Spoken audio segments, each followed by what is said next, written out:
Hello, Heather Jean here with another episode of Confidence Through Cabaret, all things confidence. I am so thankful and happy that you are here.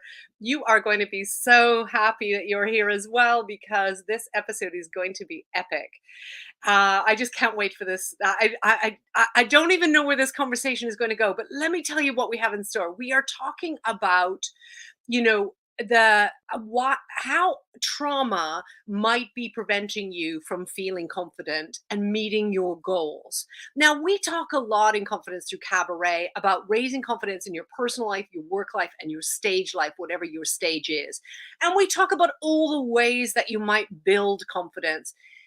But if you have experienced some form of trauma, it may be preventing you from feeling confident, or it may be preventing you from meeting your goals. And my guest today is going to share with us a vast amount of experience with us about it.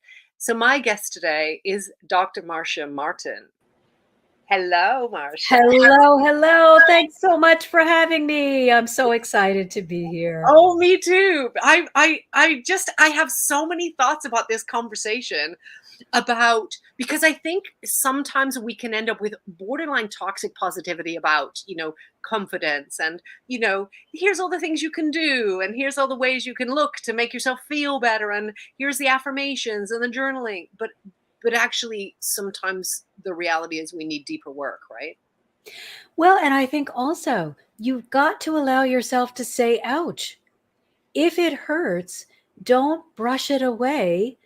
Say, oh, hey, that really hurt. I'm really disappointed. Whatever emotion it is that's coming up first, be sure to acknowledge it.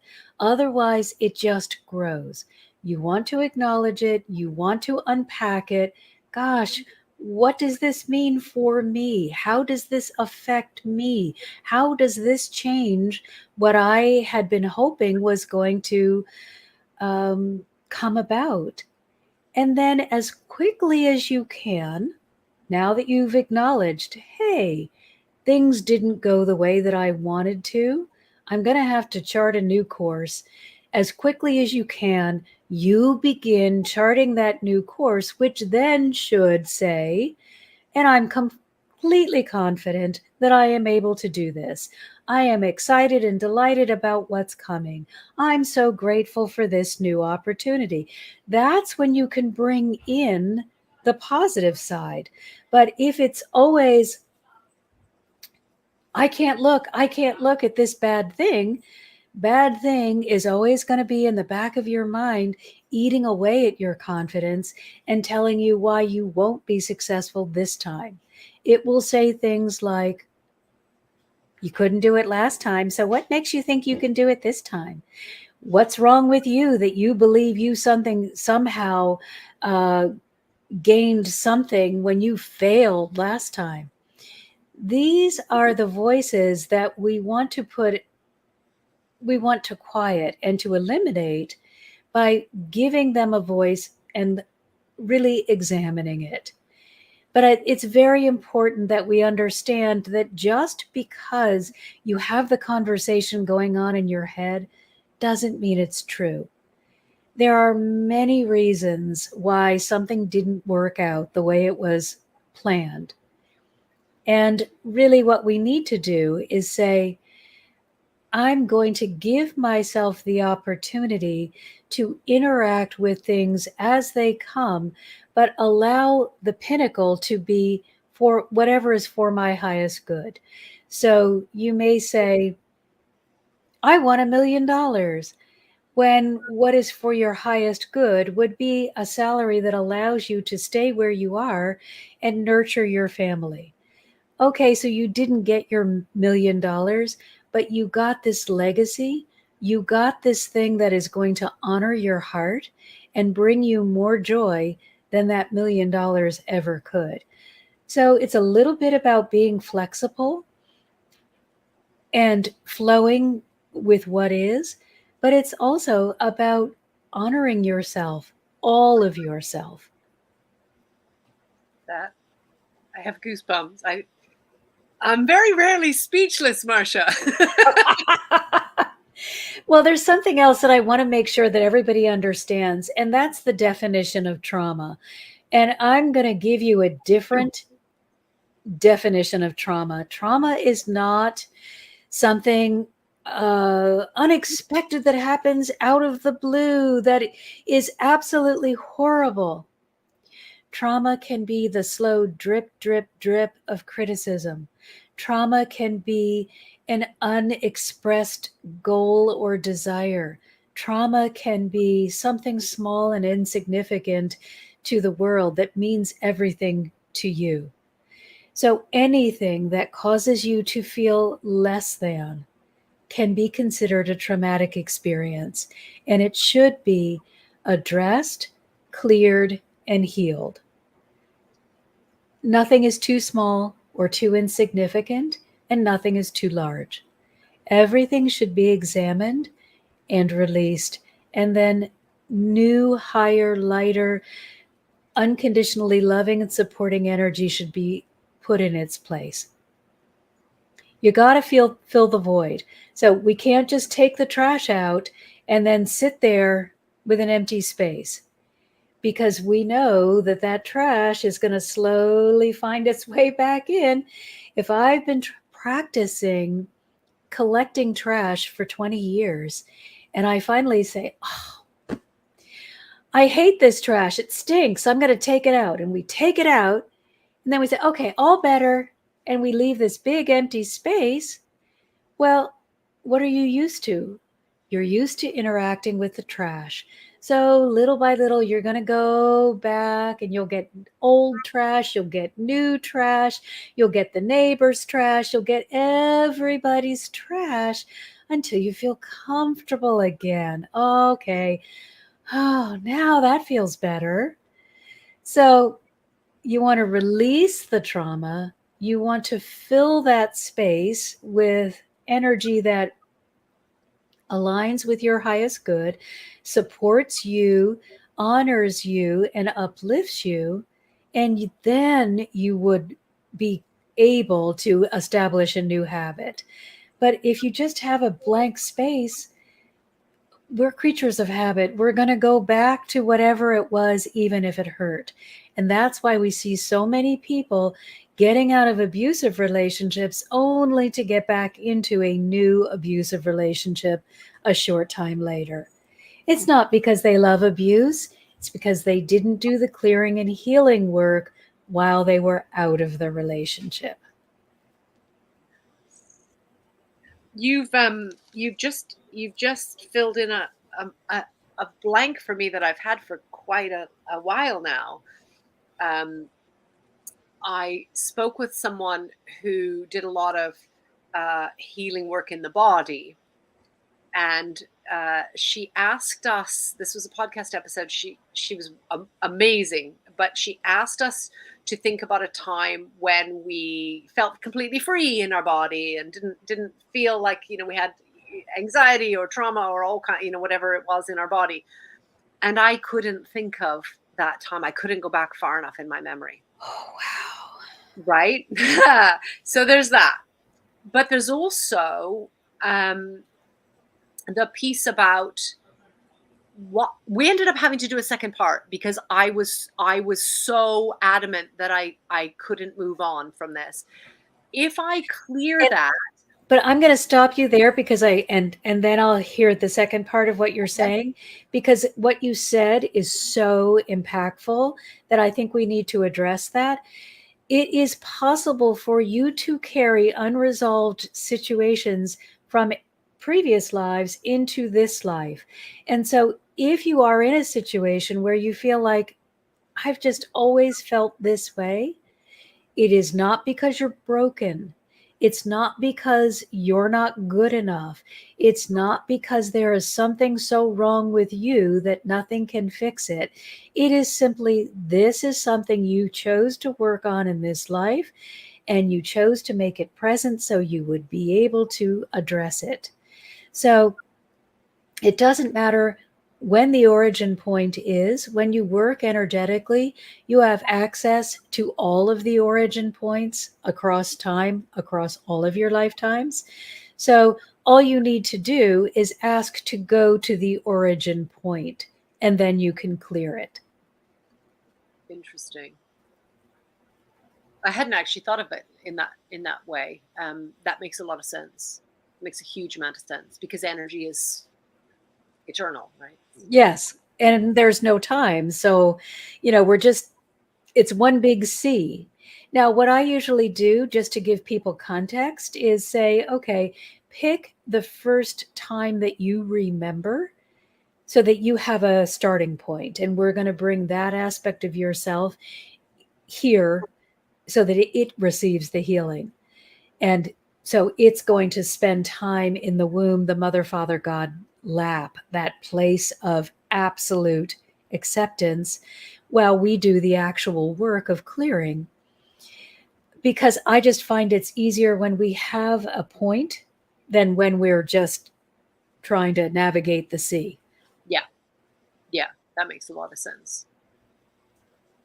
And my observation at that time was about, if I clear this, and this is back to your point about, being able to not refill all of the trash that you just took out with other trash, is that I could not, and I still kind of can't, I couldn't understand, if I cleared that, I would fall down. Oh, is that not brilliant? Oh, yes, yes. And that's the fear. Yes. No, I am nothing but this trauma. Yes. So if I release this, there will be nothing left of me. Yes. So because that that is, tension and stress is holding me up. yes, but that's the illusion. And so you've got to say, okay. And one of the things that's beautiful about doing heart healing is I do it with the assistance of the angelic community. And for me, that means the angels, the archangels, the ascended masters, all of the saints, all of the helpers that have been created to help us navigate our life journeys. So when you are doing the act of clearing, you are being supported by them. So you have more freedom. You can let go of it. You don't have to support yourself because an energetic being or beings is supporting you. So you can have a chance of, oh, I'm weightless and free. You have that experience for that few moments while we are shifting your energy from pain filled to empty and then filled again, but this time with love and acceptance. So you need a support system. And it doesn't really matter whether your support system is human or divine, because we're all the same. But there has to be a support system if you are going to do this work effectively. Otherwise, you're absolutely right. What is holding you together? Well, only this stress, only this trauma, only the memory of this incident happening over and over and over again. So we are a social people. And it doesn't matter whether the people that we are depending on or leaning on socially are visible or notice I said visible, like, because I can see them, or invisible, I was going to say, meaning the people with us. So invisible or visible, they're all the same, but they should provide a support system. And that is so important. So if you are in an abusive relationship, one of the hallmarks of that is isolation. And that's why you are so easily manipulated by the abuser. And so your first starting point may be to begin stepping into a community that is supportive, whether it's online, in your prayer or meditation space, or even better, in physical space, because then you would have a physical person that could give you a hug, hold your hand, tell you you're doing well. It's a little more difficult when you go completely energetic because the voices are in your head, and sometimes you just need a hug from a person that is standing there with you. Yeah. However, the abuser may be very angry about you widening your social circle because that means they lose control. So you got to go carefully with that. Go as far as you can with new social relationships. Add in online social relationships and prayer and meditation helpers, but recognize that while you are remaining in the abusive relationship, there may be some limitations that you need to observe for your own safety. Absolutely. Now, I encourage people to get out as quickly as possible, but the word as possible should not be ignored. It may not be possible to leave. You may not economically, you may be under complete economic control, and leaving means you and your children have no food or shelter. So you may choose to stay in that relationship. Get a support system that will help you navigate. You may be so emotionally battered that you don't believe that you are worthy of leaving the relationship. You need to start again. Get that support system that can help begin to build you up. I can remember when my children were young and just starting to have their own kind of social life, where they go off and play at other people's houses. And I can remember thinking, I don't know how to make friends as an adult. So I had my own business. Yes. So my friends at work were clients. So you have to be a bit careful with that because it's a professional relationship. I didn't spend enough time in the schoolyard to really know the other mothers, and that never really particularly interested me conversationally anyway.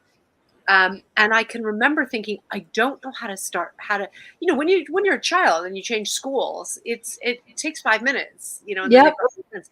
And isn't it interesting when we're adults? So when we talk about building that support network, I love that you're including that space for meditation, that space for online carefully, because online can be some trappings as well. But I think, but actually, ideally having those physical friendships or relationships, support networks, it can be quite daunting. I spent many hours feeling like I don't know what to do to make friends, and it's hard to put yourself out there when you feel like that, because you can easily tell yourself, in an abusive relationship anyway, you can easily tell yourself that you're not worthy of those friendships. That's why you Oh, get. oh, yes. And the abuser will be happy to support you in that belief system. Yes. So expect that there is going to be a lot of pushing against your desire to get out and to become more. I find that any kind of job out of your home is good because it's a natural segue to friendships. You don't have to go to a meetup group or a book club or a hobby or that kind of thing. So, any kind of job, and it doesn't have to be fabulous, will at least get you into a social setting. And if that's not available, then you do have to try groups around hobbies or passions or interests that you have. So at least you can have people that you identify with. So it's not a good idea if you don't enjoy coffee, let's say, and gossip. It's really not a good idea to go to a coffee shop where the local ladies are meeting at 10 and think that you're going to get quality friendships out of that. If the local ladies meet to gossip, if the local ladies meet to plan town activities and you love to plan activities, then you would really enjoy that. So it is kind of follow your passion, follow your interests. This is the time when, if you are not aligned with your abuser in terms of interests, this is the time when you can really say, what do I like? We've done what he or she likes all this time, but what do I really like? And am I brave enough to go explore something that appeals to me. And if you're not, this is not a chance to say, oh, I knew you're so stupid. How do you think you're going to meet anyone? This is the chance to say, I'm so proud of myself for taking a moment to say, I think I'd like to meet friends and to begin exploring what would feel good to me. Maybe I'm not ready today. What can I do today that will bring me joy, that will get me closer to my goal, that will make me take one step closer to actually getting into that group? We don't condemn. We always celebrate anything that we can do. And if you are coming from a traumatic situation, you must immediately adopt the celebration mindset. You have had all the condemnation, all of the criticism, all of the punches to the gut that you need. What you've never had is celebration and support. And, Robert Stone wrote in his book, Life Without Limits, that there was a psychological study, I think it was done in the 80s. And it was a study done with school-age children, younger school-age children. And they found that for every one critical statement, it took 10 positive statements to undo the damage. If you have been traumatized or abused, you have yet to hear that one positive statement, but you will have heard unending critical statements. So you have to begin and become your own best advocate by continuously loving yourself through this process and finding what's right. And when I first began this, I was a hardcore what's wrong. I was all about what's wrong. I need to look at what's wrong. I'll never fix anything if I don't look at what's wrong. I need to be obsessed with what I am doing wrong so that I can be better, because I'm never good enough. And one of the first assignments that the angelic realm gave me was to let go of that. It's going to make me cry because it was so life-changing. But I fought so hard. I said, no, you don't know what you're talking about. I can't trust you. This is terrible. You're asking me to give up what's wrong. How am I ever going to fix things? Look how bad things are now and how little I've been able to achieve. And that's with every day struggling to find what's wrong. Now you're telling me to let all of that go and only focus on what's right. The what's wrong is going to consume me. You're going to see in just a couple of days, I'm going to be nothing, a speck on the wall, because what's wrong is going to take over my life. I said, yeah, no, we're not backing down. You got to do this. You've got to look at what's right. I said, okay. See, I was right. You guys don't know what you're talking about. You really don't love me. You hate me. You don't have my highest good in mind. I just knew it. Off in a huff. Okay, I got to look at what's right. And they were nagging and nagging and nagging. I'm like, okay, what's right? What's right? Nothing's right. I hate everything. Nothing's right. Look at me. I hate me. Everything's wrong. So then that butterfly would come by. Oh, look at that beautiful butterfly. Okay. Oh, that's nice. Thank you for the butterfly. Isn't that lovely? And then something else nice would happen. I would think, oh, that's lovely. Thank you for that. And little by little, I began shifting my focus to all that I had, all that was right, all that I could feel good about. And in just a couple of days, I was starting to say, wow, life is really amazing. I just really feel good. Look at all these wonderful things. This is so amazing. Look at all these wonderful opportunities that just seem to be appearing. And gosh, I had kind of forgotten about all those things that I was doing wrong. And I went back so full of, not really regret, but just, oh gosh, uh, you know, I owe you guys a big apology. I am so grateful to you, but oh boy, did I have it wrong. And when you deal with the angelic realm, they are so lighthearted and so loving and so compassionate.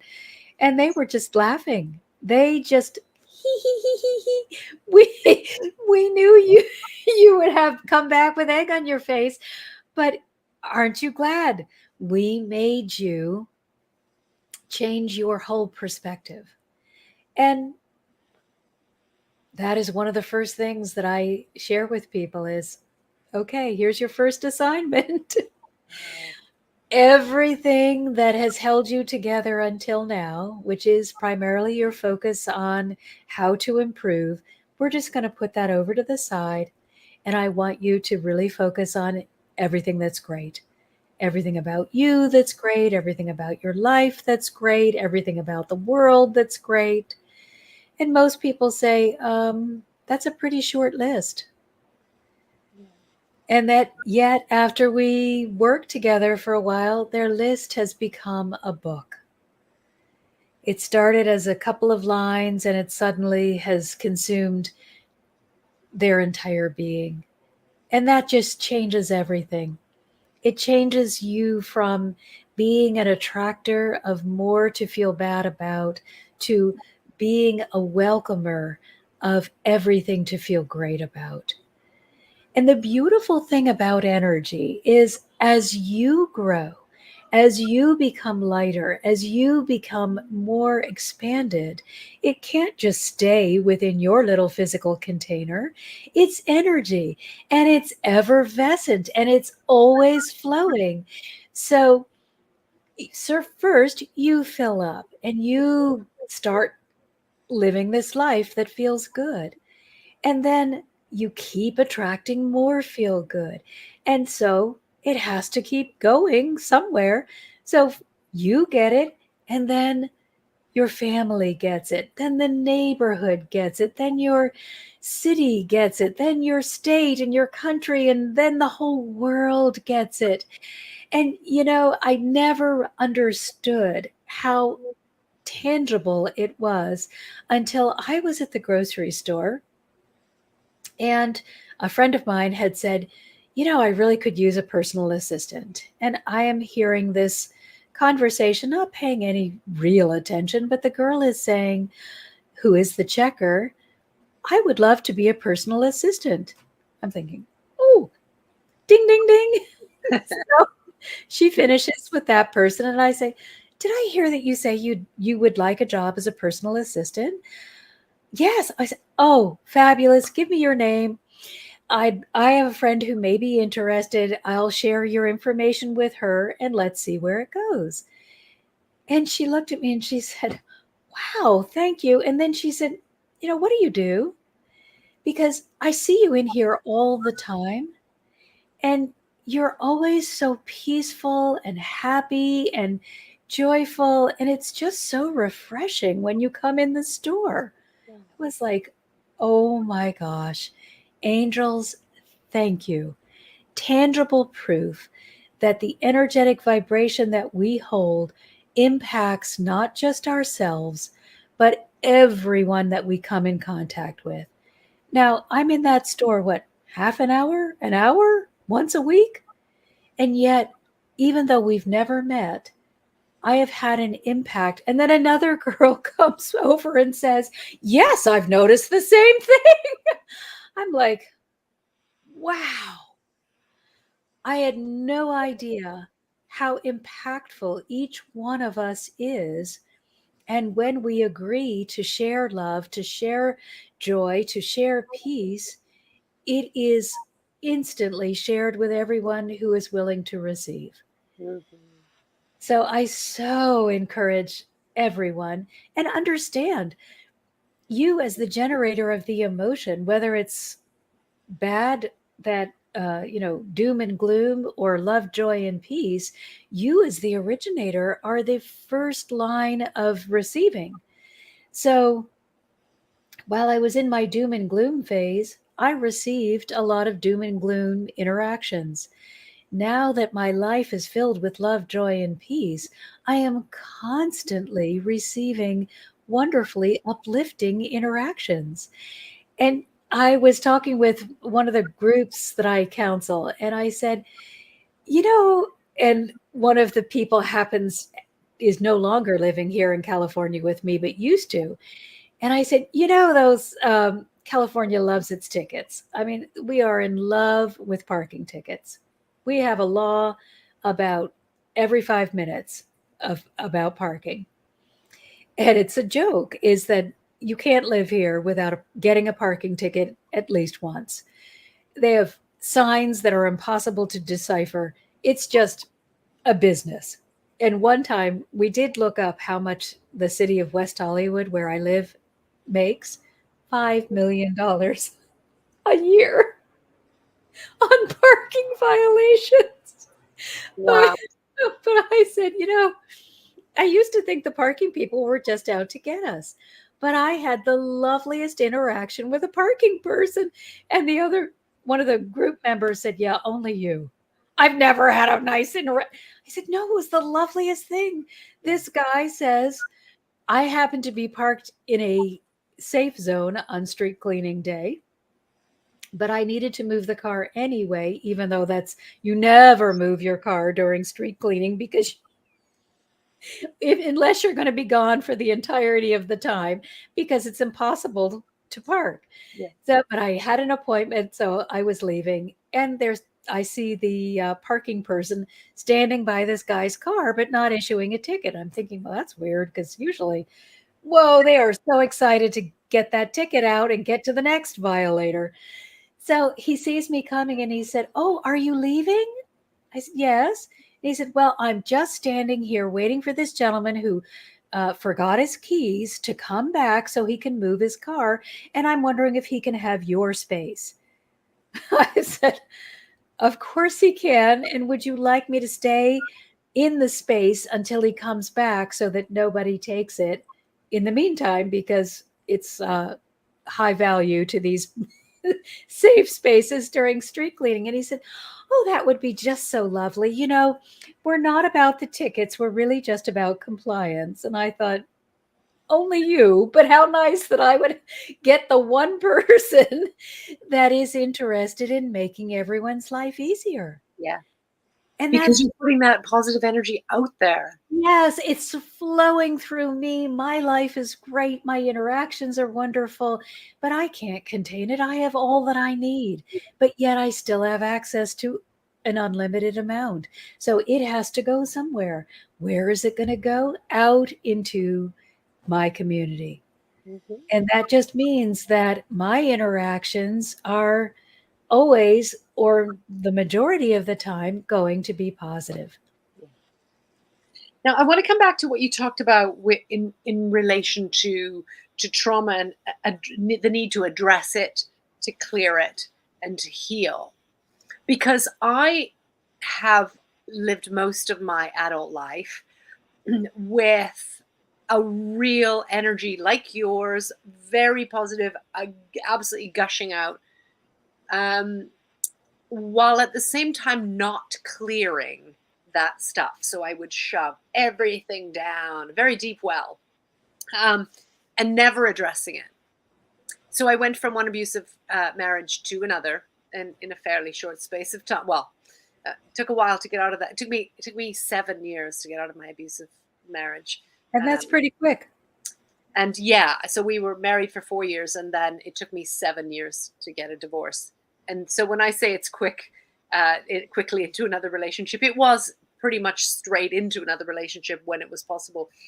But I didn't address anything, and I didn't clear anything, and I didn't heal. I just shoved that sucker down really tight.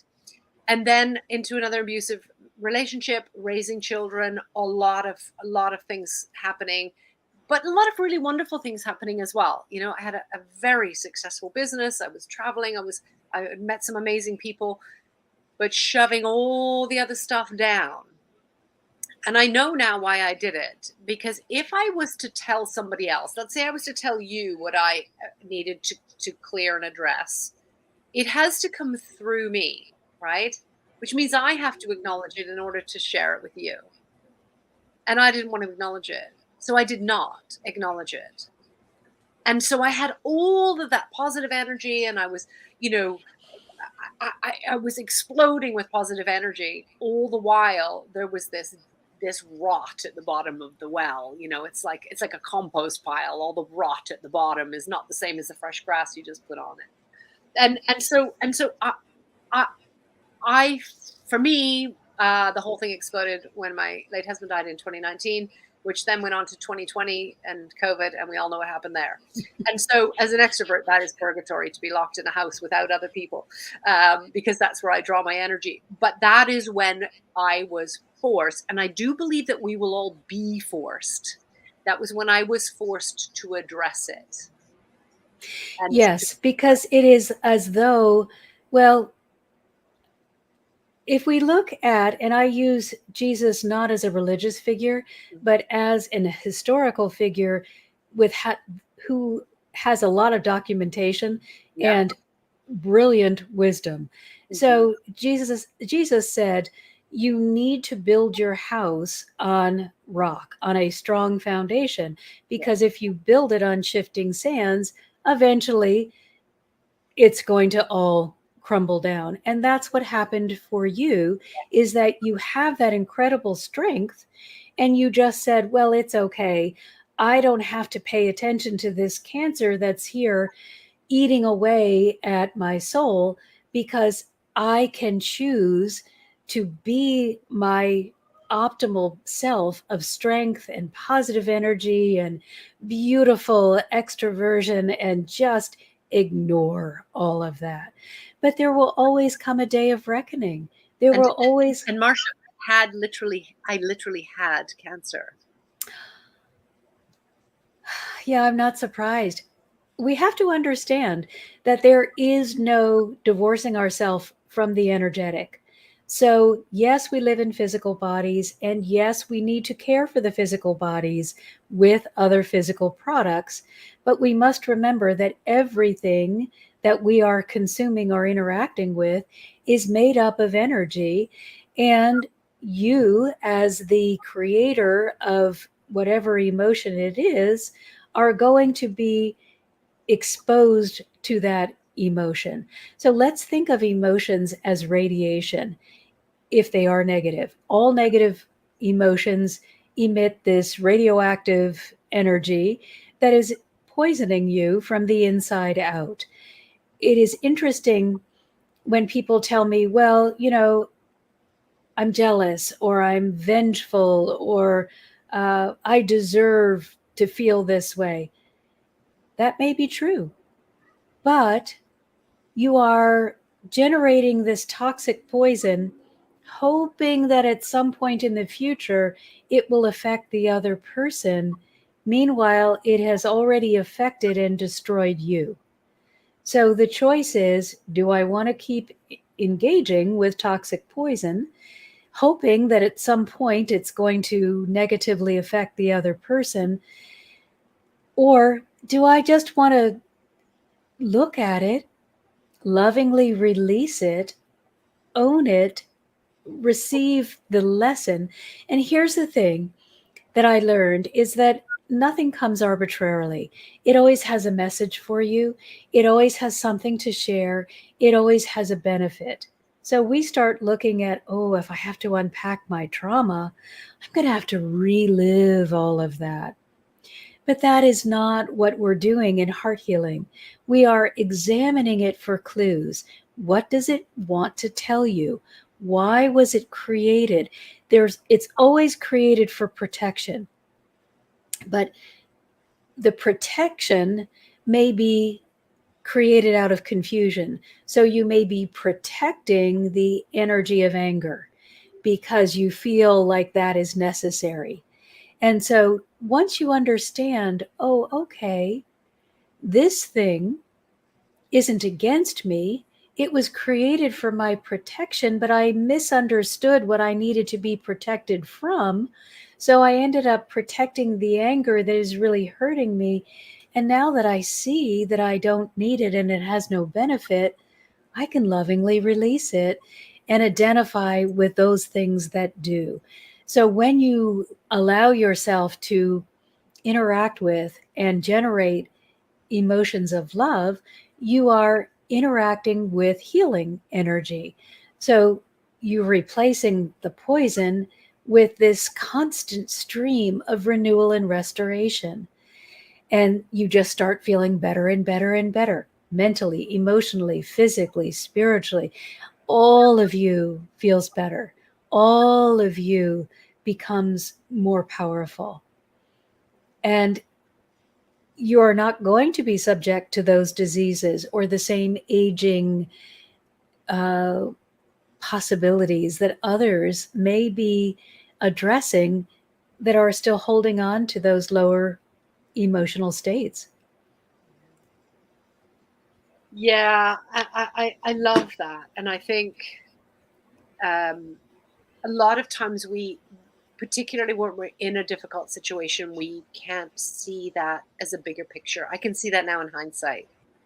Yes, but we have to understand the heart's job, and I'm talking about the energetic heart, not the physical heart, but even the physical heart, the job is to protect, to keep the body going, to supply the entire system with what is needed in order for perfect functioning.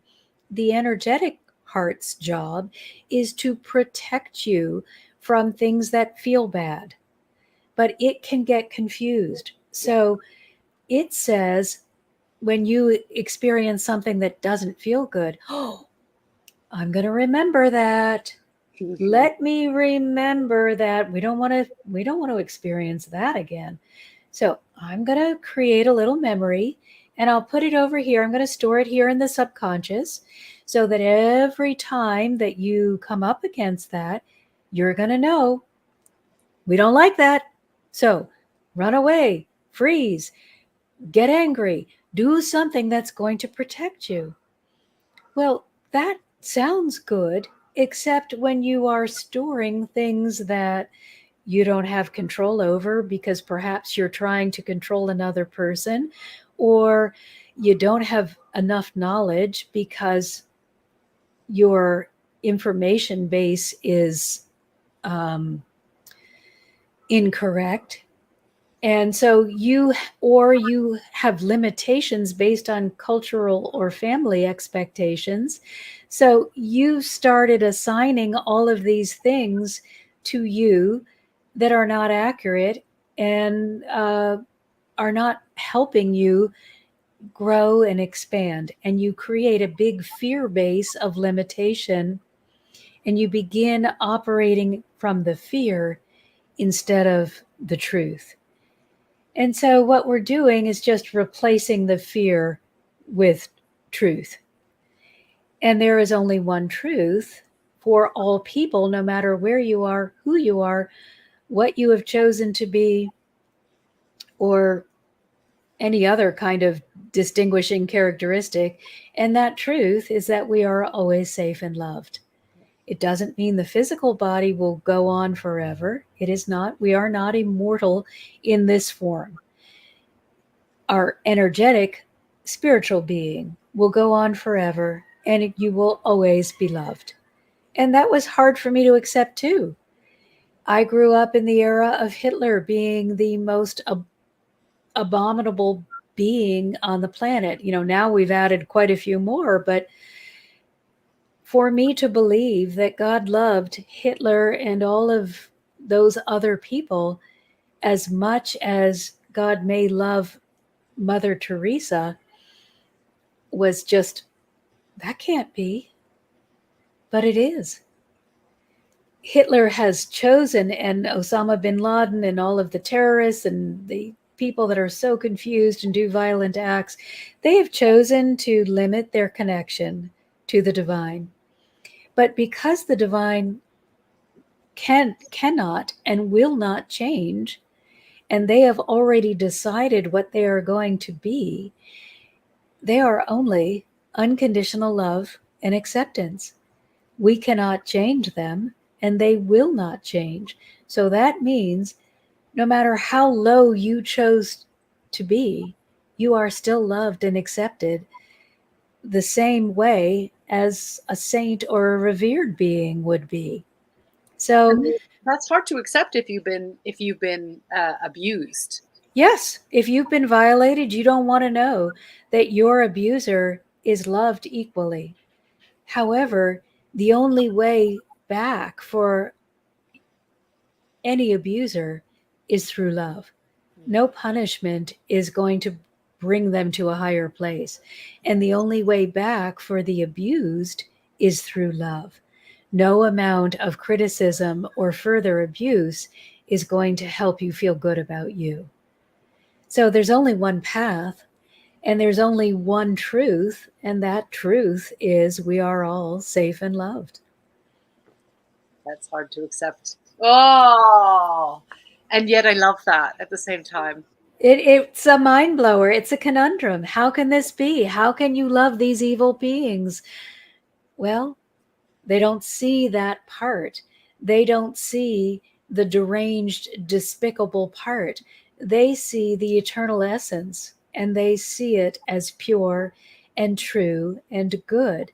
They see that you may be off on an exploration that isn't going well, but they don't see you as evil. They see you as part of them. I call them them because I can't ascribe to a one gender God. So I see them as mother, father God. So they're them to me. But, you know, they look at us and they see our purity.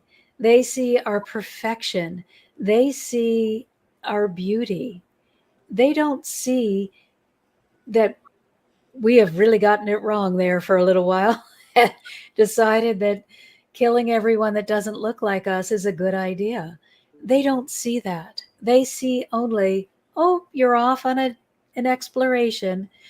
Oh, your journey has gotten a little more interesting lately. And you're going to need some healing time when you get back into the energetic state. And you probably will be uncomfortable with what you've discovered. But that's okay because you can try again and again and again. We have unlimited chances to get it right. Not in each lifetime. This physical body only has so much wear and tear that it can handle. But I have unlimited chances to come again and to grow and grow and grow until I get to the place where I can be a loving individual. So, what does working with you look like for anybody who's thinking this is making sense? I'd like to know more. How can I work with Dr. Marsha Martin? What is that about? What does that look like? It's going deep into the energetic heart space and reclaiming your relationship with the divine. It means clearing out all the pain, the abuse, the trauma, the limiting beliefs, the negativity, the ways in which you view yourself as not good enough. We get rid of all of that and just get right to your essence. And your essence is that you are a beautiful, perfect being that is on a journey of exploration, and you are free to explore and expand in whatever way feels good to your heart. It's not about what your significant other, your parents, your culture, your whatever. It's not about what feels good to them. It's about what feels good to you. And we must remember that we've all brought a challenge, we will all have a significant challenge that will be with us until we finally address it. And we have also brought a purpose. So there is something that only you can do that nobody else can do in the way that you do it. And yet there's also that challenge that's going to really poke at you until you finally address it. But we are unique in our beauty and our purpose. And we all have everything we need to address and overcome the challenge. So that means there is no intellectual requirement, there is no gender requirement, there's no race requirement, there's no sexual orientation, there's no age, there is no limitation. You can overcome your challenge in the first week of life if you bring in that enough awareness. Or you can dog you into the grave and you can address it in subsequent lifetimes. We have to understand that none of us began our life journeys fully formed. We are on a journey to completion. So to me, Mother, Father, God are complete. They are already everything they choose to be.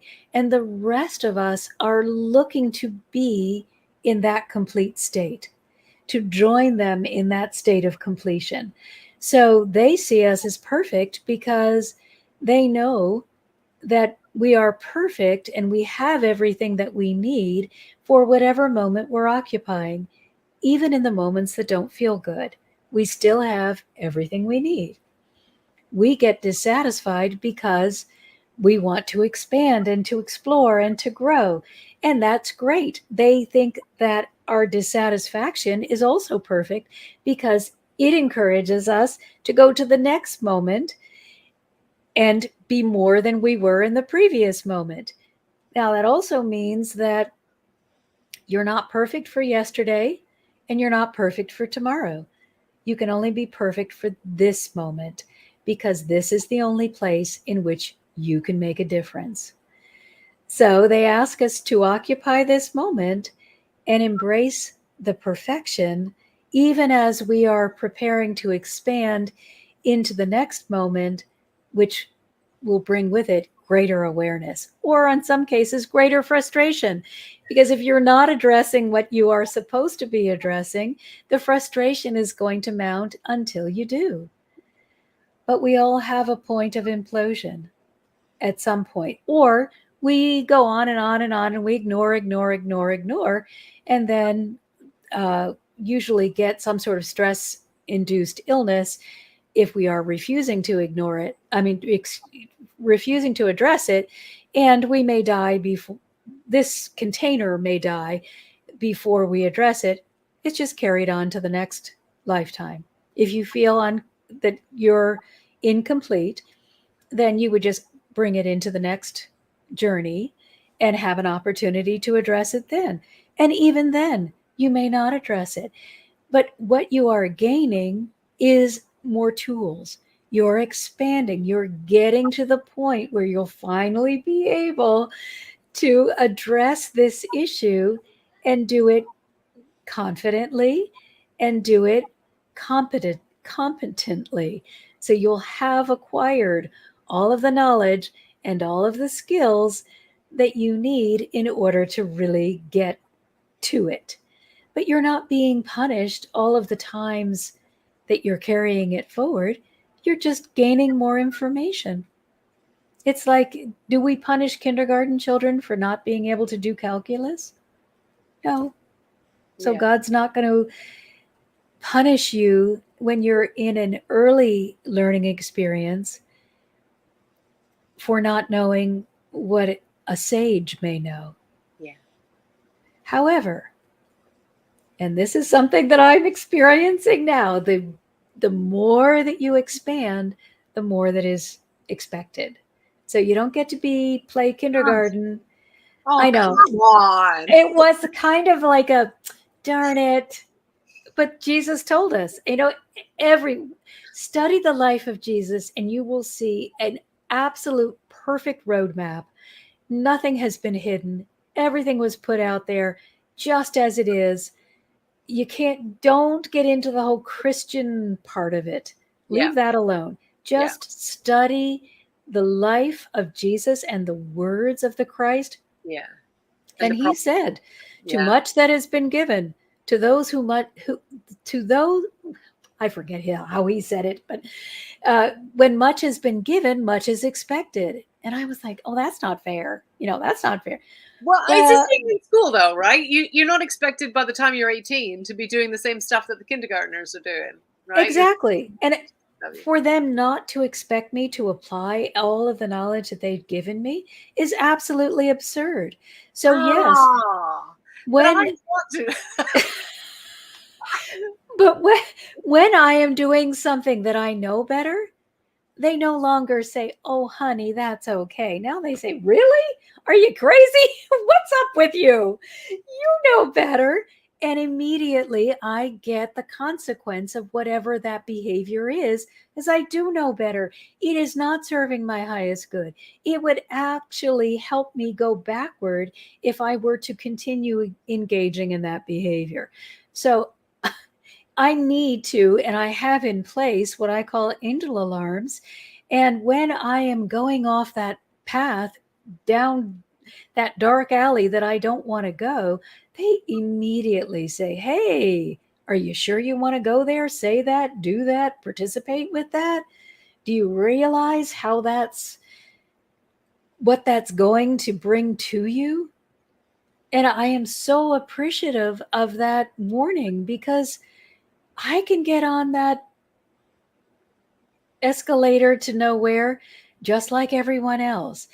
I'm just now more able to get off it quickly. And Yeah. that is one of the tools they gave me, is, how to stop the intrusive thoughts, how to get away from the hamster wheel of more negativity. So they are just a wonderful support system. They are fabulous, fabulous helpers, and they provide practical solutions. It's not airy fairy, crazy stuff. It is practical solutions that occur. You do your work in the energetic space, but its results are in the physical space. Right. And I like what you're saying about, if we didn't have those alarms, then we would go backwards. Oh, yeah. Because that's important. Because my immediate reaction was, oh no, I don't want to do more. This is already hard enough. But actually, we would, if we weren't continuing to move forward. It's like people who go into a business and they feel like they don't want to deal with change. And I always say to them, even if you want to stay exactly where you are, you've got to be moving forward, because the business is. So you're moving backwards if Yes. you're not moving forward. And working with the angelic realm means I have access to so much support. It is easy. I do not live a life that is difficult. Yeah. I live a life of ease and joy. Why? Because I ask for help every minute of the day, even with my technology things. We were joking about not being tech savvy. If the thing doesn't turn on, I don't pull my hair out. I say, "Oh, angels, can you help me with this? What am I doing here that's causing this thing to go crazy? What do I need to do to fix it?" And they tell me. It's not a life void of physical interaction. It is just support from the angelic realm that allows my physical life to be so easy. Can any of us access that angelic realm? Everybody. There are no exceptions. Absolutely everyone. How would somebody connect with it? And I know there are multiple ways to connect with it. Yes, and that's the thing. We need to remember, there is no person that has come without a direct line of access to the divine. We couldn't exist in this form without constant divine support. So that exists. You, as a free will being, can choose how aware you are of the exist. So you can have big awareness, or you can make it very small. Someone like Hitler, Osama bin Laden, and other terrorist people have chosen to make that a very small channel. However, it still exists. But you can connect with them visually, that you would be clairvoyant, auditorily, then you would be clairaudient, which would be hearing them, or clairsentient, which is just that knowing, that sort of clair, what do they call it? They call it clairsentient and something else, where it's just kind of unknowing. But there is absolutely no one that doesn't have some clear communication. And so when you begin exploring this, you want to use your most dominant sense. So if you just always have that knowingness, you would open up more to being aware of what's going on and just opening to that knowingness. If you kind of are constantly having conversations with a disembodied voice in your head, then you are clairaudient and you want to really encourage those conversations. If you constantly see visions or sparkles of light or different ways, or you're just really vision oriented, you're probably clairvoyant and you want to use that as your predominant way to communicate with the energetic realm. Now, only one thing I want to say about that, though, is if you are having angelic conversations, they will be always uplifting and inspirational and supportive. If you are having more of a schizophrenic conversation, it could be critical, condemning, and encourage you to hurt yourself or another person. There is no angelic conversation that will ever tell you to hurt yourself or another person, and they will never criticize or condemn. They can joke with you. Like now, I've been with them forever, and so they joke with me and they will say, really, that kind of thing. But it is loving. It is, you know better, girl. What's wrong with you? Why are you doing this? It is loving. And if I really am having a bad day, they wouldn't even say, really? They would come with a hug and say, you're okay. You're doing great. We believe in you. It's good. Keep going. There's no cruelty. No cruelty ever, ever, ever. If you are experiencing any type of cruelty, you must disconnect, take a breath, clear away that energetic interaction, and start again. And you may need to do some physical exercise, to eat something really clear for a long period of time if you are not successful at clearing the negativity. Don't just keep putting up with negativity. That is not you having a connection or a conversation with a divine being. Yeah. And that may mean that you need some professional help to navigate those spaces. Absolutely. Don't be afraid to hire a guide. Yeah. There isn't anybody that can do it for you. Yeah. But there are people that can guide you. Yeah. And that's what heart healing is. I'm not doing the work for you. I am guiding you through the process, and it is you doing the work that is bringing you the results. So that's another really good guide. Any person who says, let me do it for you, isn't going to promote growth. They might help alleviate the symptom, but they cannot deal with the actual core. Yeah. If you're going to deal with the cause and the core, you have to be involved. Yeah. Yeah. And otherwise they're just selling a program. Yeah.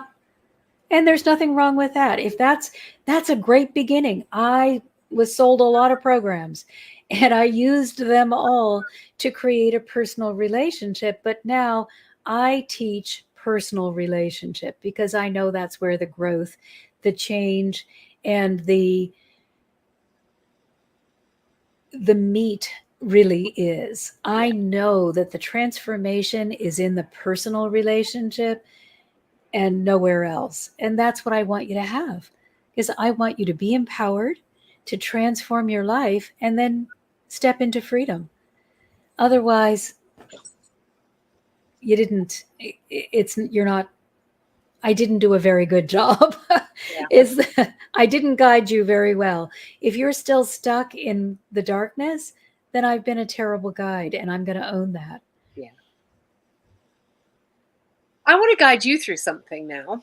Okay. So we talk a lot at Confidence Through Cabaret about, stepping into your spotlight and owning your space unapologetically. And if you were going on a real stage, you would not hide from the spotlight unless that was part of your act or your narrative. And in cabaret, we have usually got a narrative. It's, a lot of times people think, oh, it's, some sort of striptease if you're doing burlesque. It might be, but it is always in the context of some sort of message. And I know you and I were talking about Gypsy Rose Lee earlier and so on, which was more what would have been called, what is now called classic burlesque, which is the striptease, and that's the narrative. But now we very often get involved in things like neo-burlesque, which is about telling a story. And sometimes that's not about taking off any layers or clothes, or, depends what your story is or what your message is that you're trying to express. And so when we're in cabarets, we're in a small venue. We're in amongst the audience. We can see them. They can see us. Sometimes we're on a stage, but it's not often a very big stage. And very often we're moving around the audience. So we're very intimately connecting with them. And it could be connecting through performance of song or dance, burlesque, drag queen, drag king, aerial, contortion, comedy, you name it, whatever it is that you want. It could be poetry reading, even if you wanted to. It's really about connecting with your audience and sharing your message unapologetically. And that is what we talk a lot about in Confidence Through Cabaret, but is also what would realistically be happening if you were on a cabaret stage. So, Dr. Marsha Martin, if you were performing in cabaret, what would you be performing? It is so, I spent so much of my life hiding. Right. I used to call myself a chameleon. Because I'm empathic, I can read a room. I know exactly what everyone is feeling.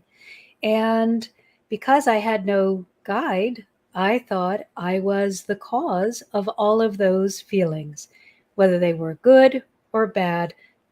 It was me that entering the room that caused them to be. So I spent all of my life wanting to be whatever the person that was already in the room wanted me to be. So I think if I did burlesque, it would just be being completely me, being okay with who I am and what I am, and being able to say, yeah, I failed a lot. I've made a lot of mistakes. I have fallen on my face and been dragged through the mud more times than I care to remember. And no, I'm not going to share with you some of the more painful things that I've had to endure. But I'm just going to be honest and say, yeah, I've been there and I've done that. And so I'm going to show you me with no filters, and I'm going to look at you and see you as your beautiful, authentic self. And I'm going to ask that you see me as my beautiful, authentic self with no criticism, because I've already been there and done that and paid that price and lived that life unsuccessfully. And now I want to live a life that feels good, and I want to encourage you to live a life that feels good as well. Heart healing is all about doing what feels good to your heart. It has nothing to do with meeting a societal standard. Yeah. Yeah, and if you're going to perform something like burlesque, you have to be okay with people not being okay with you. Like that's their Your choice. Yeah, that's your choice. Yeah. Yeah. What one prop would you want to take with you on stage? Ooh, feathers. Like a fan, or like just a whole bunch of single feathers? Or I think a whole bunch of feathers, because one of the ways that the angels will communicate with me when I'm out walking is I'm clairaudient, so I get to hear them, but they also leave a lot of feathers. And feathers have become a very, very dear to me, just because sometimes when you are so used to hearing them all the time, it can become background noise. It doesn't feel special anymore. And there are times when you need the divine to communicate with you through the physical, because we are in physical bodies.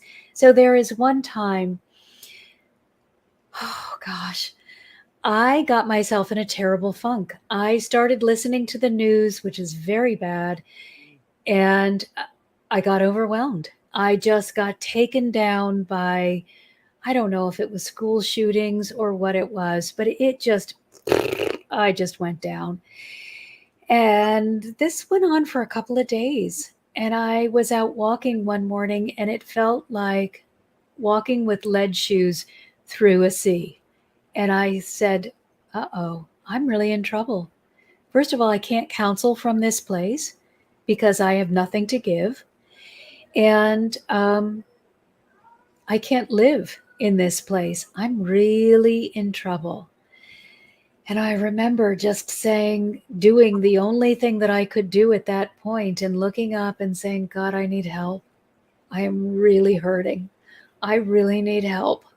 This is too heavy. I can't do it. And I know it exists, and I know that you've given me tools so that I can help without hurting myself. But I stepped in it, and I really need help. So I remember turning the corner and starting to walk up. The day is overcast, perfectly matching my mood. I mean, we can't have more gloom going on than I've got in my little space of the world. And what I noticed was it was completely silent. No birds, no dogs, no, just silence. And I couldn't smell anything. Usually when I go out, I'm overwhelmed by the fragrance, the bird song, the wind. It's just a joyous interaction with the natural world. And there was no wind, there was no sun, there were no birds, there was no fragrance. So I'm turning the corner. I'm just saying, okay, God, I really, really need you. Show me that you're here. And I walk on, I'm moving up a hill, and suddenly the clouds part. The birds start singing. There's this beautiful fragrance and breeze, and I just start to cry. I just fall apart.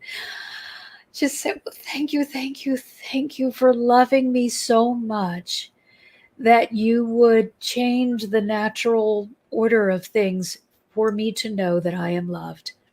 And I look down, and of course, there's a feather.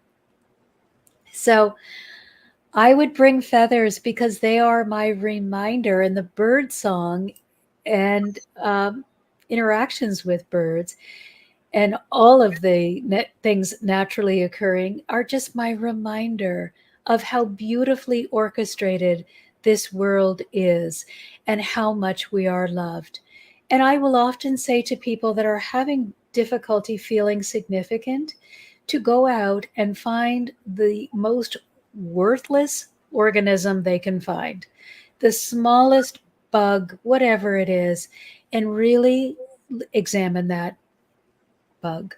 Examine how perfect that little creature is. They have everything they need in terms of camouflage. They have everything they need to attract a mate. They have everything they need in order to eat. And yet they may have only one brain cell. How can you, with a fully functioning mind, with this beautiful free will, with common sense, with all of these attributes, believe that you are unloved when this little bug is perfectly crafted for survival and to have a life that feels good to its being? I'm going to tell you something now that I would never have mentioned. The whole conversation, there has been a little bug flying around my desk here. And I don't have the best eyesight and don't have a lot of attention to detail, but it has been flying around very clearly, and it wouldn't go away. And I kept flicking it away, and it kept coming back. I'm just saying, I can't believe you just said that. It's just, it took me so long. I've been on this journey for lifetimes, but in this lifetime, it took 20 years to begin again to open up to a divine relationship.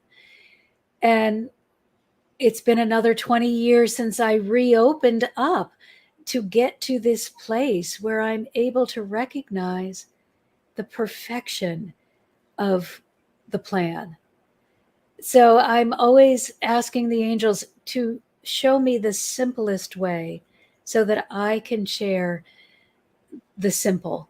We don't need complex. We can make it complex all by ourselves. We Yeah. need simple. And that's what they are so beautifully adapted to. They always offer a simple, simple, simple explanation, a technique, a tool, something that you can use and get an instant result that will help you move forward and help you see where you're going with these thoughts if you don't change. So that, hey, you always have a choice. You can always choose to stay on that path and rendezvous with that disaster. But they'll show you what's coming. And then they'll show you the other choice and what you get from the other choice. But what they're going to require is that you let go of the disaster if you don't want to rendezvous with it, and you don't keep dipping a foot into that pool. And here comes Jesus again saying, if you are either be hot or cold, because if you're lukewarm, I'm going to spew you out of my mouth. I used to think that was the most disgusting, horrifying thing that anybody could say. And, I used to think, golly day, what's wrong with him? So much for Christianity. This is a horrifying religion, a terrible way to believe and run your life. And now I realize all he was saying is you are better off going headlong into disaster or headlong into success than trying to run back and forth between the two, because you're definitely going to get the disaster. You'll get a moment of success, but mostly what you'll get is confusion. And so it's really better if you just want to screw your life up, just go ahead and do it. Just go that way, get it done, get it out of your system. Then you'll be really excited about getting on the success track. But if you keep going back and forth, it'll go on forever. That was me, 20 years of failure. Oh, that's bad. Oh, success. Oh, I'm not good enough for that.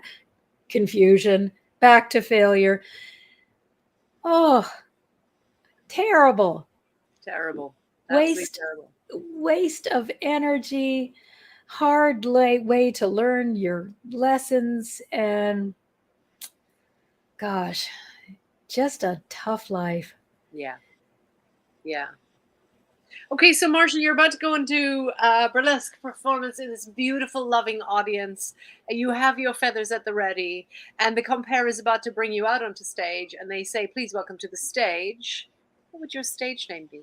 Oh, what would my stage name be?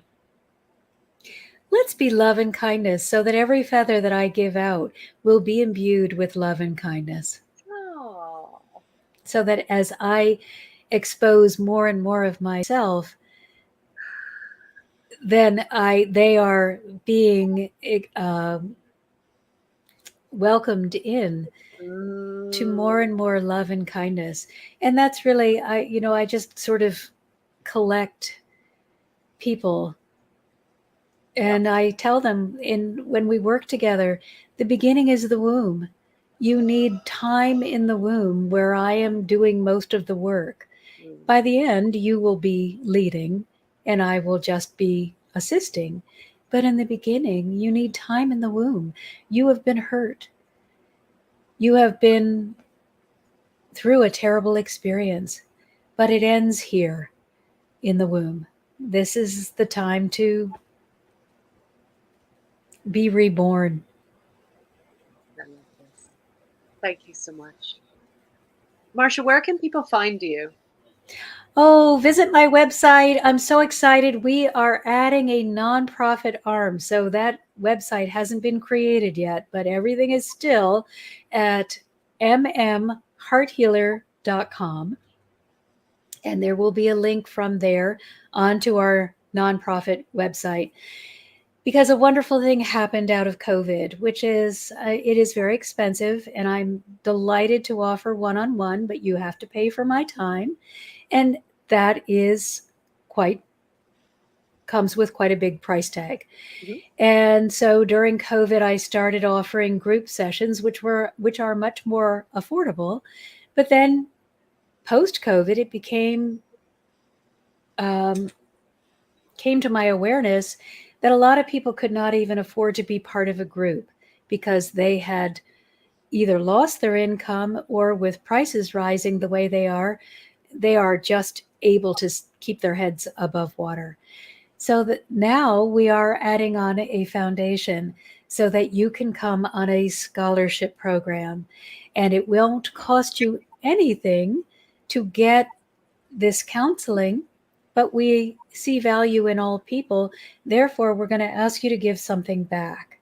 And so you will have the opportunity to write a review or share us on social media, or perhaps you have a skill that the foundation could really benefit from, and we would be delighted to have you add your skill to our foundation.